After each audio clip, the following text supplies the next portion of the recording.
Hello साथियों, नमस्कार। कैसे हो भाई सभी? आई होप आप सभी अच्छे होंगे, स्वस्थ होंगे और आपकी तैयारी भी अच्छे से चल रही होगी। दोस्तों, आप सभी का स्वागत है हमारी आज की इस क्लास में। इस क्लास में हम डिस्कस करने वाले हैं सामाजिक विज्ञान। आपका जो सीटेट में सामाजिक विज्ञान एसएसटी सब्जेक्ट पूछा जाता है, उसके आपके प्रीवियस ईयर क्वेश्चंस, कुछ मोस्ट एक्सपेक्टेड क्वेश्चंस, उन सभी को हम आपके साथ आज डिस्कस करेंगे। चलिए आज की क्लास को शुरू करते हैं। आपका क्वेश्चन नंबर फर्स्ट, सामाजिक विज्ञान में निम्न में से कौन सी शिक्षण पद्धति सबसे अधिक प्रभावी है जिसे शिक्षकों को इस्तेमाल करना चाहिए? ऑप्शन ए, बार बार परीक्षा देने से यह सुनिश्चित करना कि शिक्षार्थी विषय वस्तु को सीख गए हैं।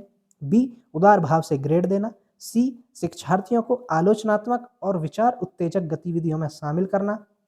या ऑप्शन नंबर डी, गृह कार्य देना। तो देखिए वो सबसे प्रभावी पद्धति है वो होगी आपकी ऑप्शन नंबर सी, आपकी विद्यार्थी शिक्षार्थियों को आलोचनात्मक और विचार उत्तेजक गतिविधियों में शामिल करेंगे आप, तो वो सामाजिक विज्ञान अध्ययन की सबसे अच्छी शिक्षण पद्धति होगी जिसका शिक्षकों को इस्तेमाल करना चाहिए। तो ऑप्शन नंबर सी हमारा यहाँ पर सही जवाब है।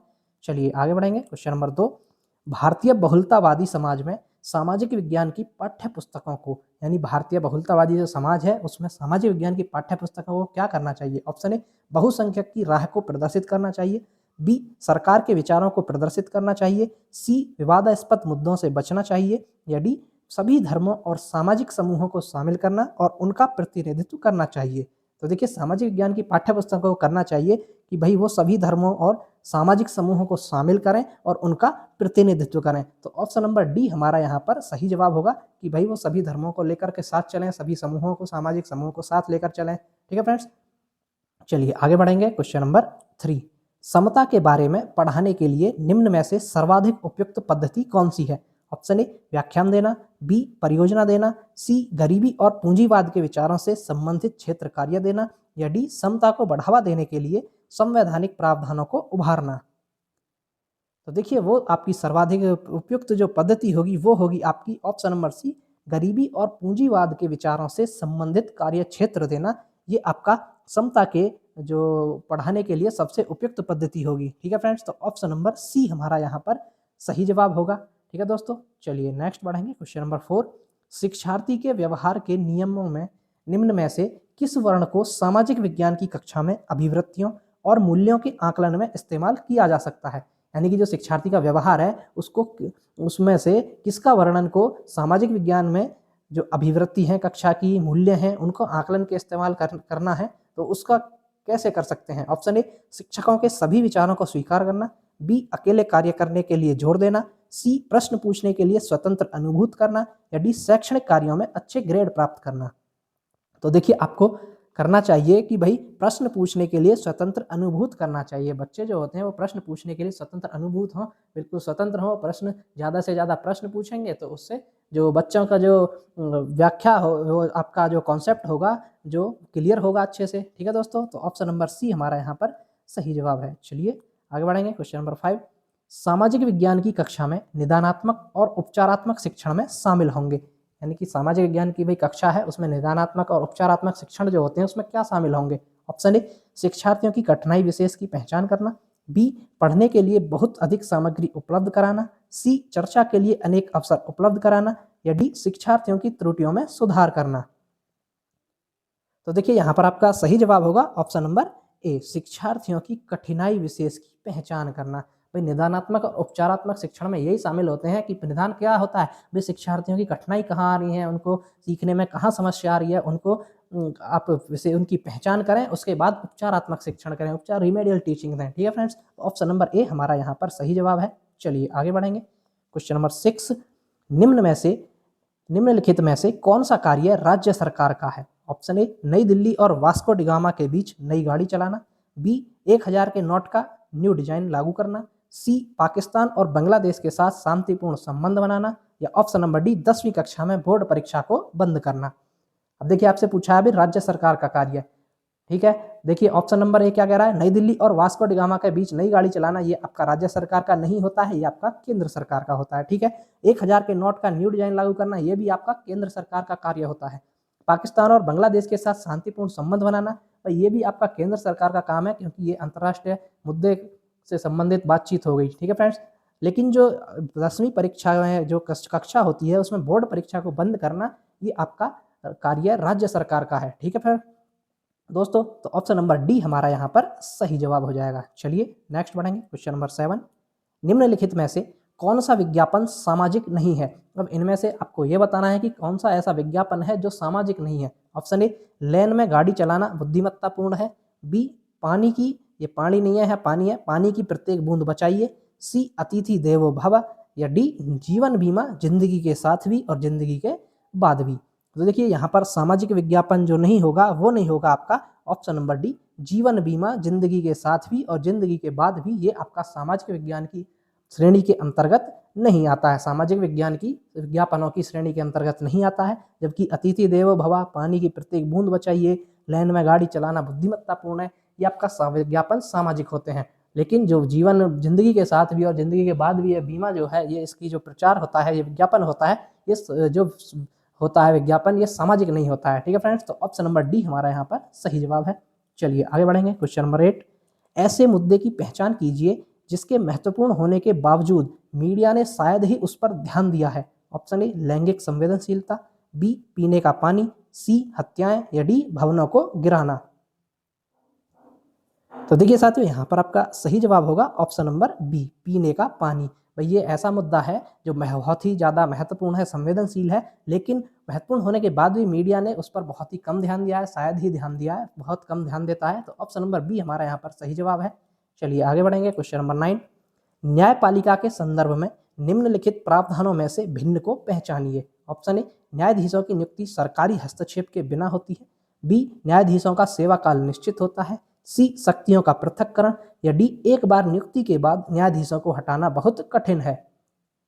तो देखिए यहाँ पर आपको भिन्न जो था, भिन्न को पहचानना था, भिन्न स्टेटमेंट या भिन्न प्रावधान कौन सा है न्यायपालिका के संबंध में, तो वो है आपका ऑप्शन नंबर सी, शक्तियों का पृथक्करण। भाई शक्तियों का पृथक्करण ये न्यायपालिका का काम नहीं होता है, ये आपका संसदीय विषय संबंधित होता है, तो संसदीय कार्य प्रणाली का काम होता है, संसद का काम होता है। ठीक है फ्रेंड्स, ऑप्शन नंबर सी हमारा यहाँ पर सही जवाब हो जाएगा। चलिए आगे बढ़ेंगे, क्वेश्चन नंबर 10। वर्तमान स्कूल आधारित आकलन में पारंपरिक बाह्य परीक्षा की किस विशेषता को शामिल नहीं किया जा सकता है? ऑप्शन ए, शिक्षार्थी की आवश्यकताओं पर विचार करना।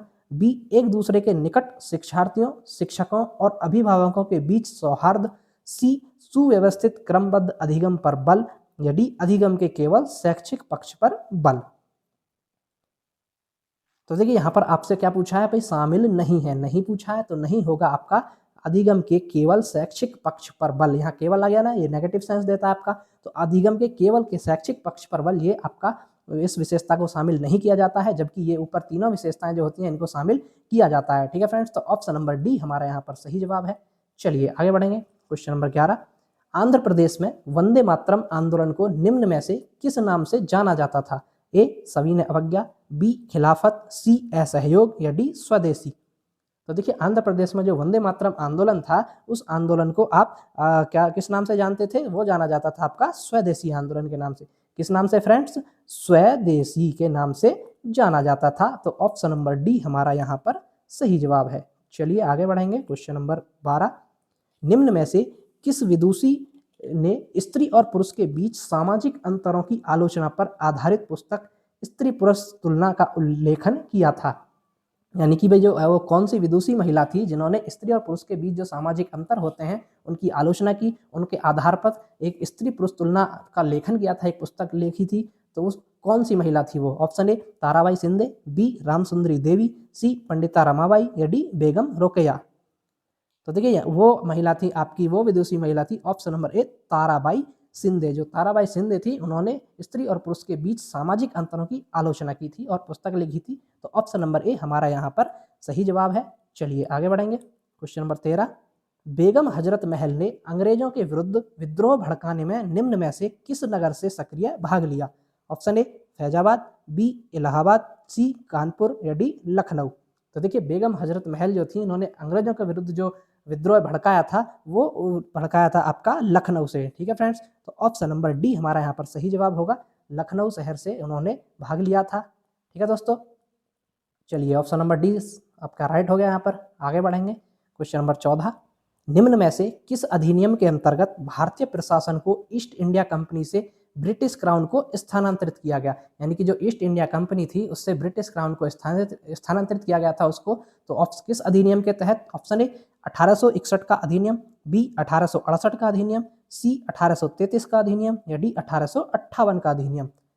तो देखिए वो किया गया था आपका 1858 का अधिनियम के तहत, 1858 के अधिनियम के तहत। ठीक है दोस्तों, क्यों भाई? जो आपका स्वतंत्रता जो हुई थी, आपकी क्रांति 1857 हुई थी, उसके तहत उसको ध्यान में रखते हुए तो भारतीय प्रशासन को ईस्ट इंडिया के कंपनी को ना देखते हुए ब्रिटिश क्राउन को स्थानांतरित किया था। ठीक है दोस्तों, तो ऑप्शन नंबर डी हमारा सही जवाब है, 1858 के अधिनियम के द्वारा।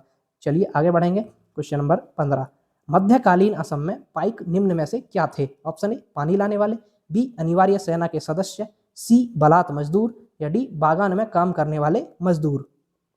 तो देखिए मध्यकालीन असम में पाइक जो थे वो हुआ करते थे आपके अनिवार्य सेना के सदस्य, और ये पैदल सैनिक होते थे, जो पैदल जो सेना का काम करते थे, पैदल सैनिक होते थे, उनको अनिवार्य सेना के सदस्य होते थे और उनको पाइक कहा जाता था। उनको क्या कहा जाता था? पाइक कहा जाता था। ठीक है दोस्तों, ऑप्शन नंबर बी हमारा यहाँ पर सही जवाब है। चलिए आगे बढ़ेंगे। क्वेश्चन नंबर 16, ऋग्वेद में गंगा और यमुना नदी का डैश डैश बार नाम आया है? ऑप्शन ए 12, बी 1, सी लगभग 1000, या डी 100। अब देखिए भाई, आपके 4 वेद है, उसमें से जो ऋग्वेद है आपका, उसमें गंगा और यमुना नदी का कितनी बार नाम आया है? तो वो आया है एक एक बार, दोनों का एक एक बार आया है, गंगा का भी एक बार आया है और यमुना का भी एक बार आया है। ठीक है फ्रेंड्स, गंगा और यमुना का दोनों का एक एक बार ही आया है, तो ऑप्शन नंबर बी हमारा यहाँ पर सही जवाब हो जाएगा। चलिए आगे बढ़ेंगे। क्वेश्चन नंबर 17, दुनिया की प्राचीनतम चट्टानें निम्न में से कहाँ स्थित हैं? ऑप्शन ए दक्षिण भारत, बी हवाई द्वीप, सी पश्चिमी ऑस्ट्रेलिया, या डी दक्षिणी अफ्रीका। तो देखिए दुनिया की जो प्राचीनतम चट्टानें हैं, जो सबसे पुरानी चट्टानें हैं, वो है आपकी पश्चिमी ऑस्ट्रेलिया में स्थित हैं। कहाँ है फ्रेंड्स? पश्चिमी ऑस्ट्रेलिया में पाई जाती हैं। तो ऑप्शन नंबर सी हमारा यहाँ पर सही जवाब हो जाएगा। चलिए आगे बढ़ेंगे। क्वेश्चन नंबर 18, कच्चे माल को अधिक मूल्यवान उत्पाद में बदलने वाली क्रिया को क्या कहा जाता है? यानी कि जो कच्चा माल होता है उसको अधिक मूल्यवान उत्पाद में बदलने वाली क्रिया जो होती है उसको क्या कहा जाएगा? ऑप्शन ए आर्थिक क्रिया, बी तृतीयक क्रिया, सी प्राथमिक क्रिया, डी द्वितीयक क्रिया। तो देखिए उसको कहा जाएगा आपका द्वितीयक क्रिया, क्योंकि भाई पहले तो वो कच्चा माल जो है उसको इकट्ठा किया गया, उसके बाद जो क्रिया की गई उसको मूल्यवान उत्पाद बनाने में उसको द्वितीयक क्रिया कहा जाएगा। ठीक है फ्रेंड्स, तो ऑप्शन नंबर डी हमारा यहाँ पर सही जवाब है। चलिए आगे बढ़ेंगे। क्वेश्चन नंबर 19, अपैची को और क्रो निम्नलिखित में से क्या हैं? भाई यानी कि अपैची और जो क्रो हैं ये इसमें क्या होते हैं? ऑप्शन ए अमेरिका के म्यूजिक बैंड, बी पर्यावरण पर व्रत चित्र, सी उत्तरी अमेरिका के कबीले, या डी कीनिया के धूमनतू या खानाबदोश। तो देखिए अपैची और क्रो होते हैं वो उत्तरी अमेरिका के कबीले होते हैं। ठीक है फ्रेंड्स, उत्तरी अमेरिका के कबीले जो होते हैं उनको अपैची और क्रो कहा जाता है। तो ऑप्शन नंबर सी हमारा यहाँ पर सही जवाब है। चलिए आगे बढ़ेंगे। क्वेश्चन नंबर 20, किसी सामाजिक विज्ञान की कक्षा में ढांचा का मुख्य लक्ष्य होता है? अब भाई कोई सामाजिक विज्ञान की कक्षा है, उसमें ढांचा का मुख्य लक्ष्य क्या होगा? ऑप्शन ए आत्म संयम के कौशल में सुधार को सुनिश्चित करना, बी विद्यार्थियों को विचारों पर सोचने के योग्य बनाना, सी योगज निर्धारण के वांछित परिणामों को मजबूत करना, या ऑप्शन नंबर डी स्वतंत्र सोच निर्मित होने तक विद्यार्थियों की सहायता करना। तो देखिए जो सामाजिक विज्ञान की कक्षा में ढांचा जो होता है उसका मुख्य लक्ष्य होता है कि स्वतंत्र सोच निर्मित होने तक विद्यार्थियों की सहायता करना, कि भाई जब तक विद्यार्थियों में स्वतंत्र सोच का निर्माण नहीं हो जाता तब तक उनकी सहायता करते रहना वो ढांचा का मुख्य लक्ष्य होता है। ढांचा एक तरह से भाई आप पाड़ जो बोलते हैं, पाड़ मचान ढांचा, स्कैफोल्डिंग बोल सकते हैं, ये वहाँ वो शब्द यूज हुआ है। आप ढांचे से मतलब ये है स्कैफोल्डिंग। अब आपको समझ आ गया होगा स्कैफोल्डिंग क्या होती है, सभी को पता है भाई। स्कैफोल्डिंग वही तो होती है किसी को सहारा दे करके लक्षित जो लक्ष्य होता है वहाँ तक उसे पहुँचाना। ठीक है दोस्तों, तो ऑप्शन नंबर डी हमारा यहाँ पर सही जवाब हो जाएगा। तो दोस्तों ये थी हमारी आज की क्लास। आपको क्लास कैसी लगी कमेंट करके जरूर बताइएगा। जो भी साथी चैनल पर पहली बार आए हैं कृपया चैनल को सब्सक्राइब कर लें ताकि ऐसी इन्फॉर्मेटिव क्लासेस और वीडियोज आपको डेली मिलती रहें। तो चलिए मिलते हैं नेक्स्ट वीडियो में, तब तक के लिए धन्यवाद।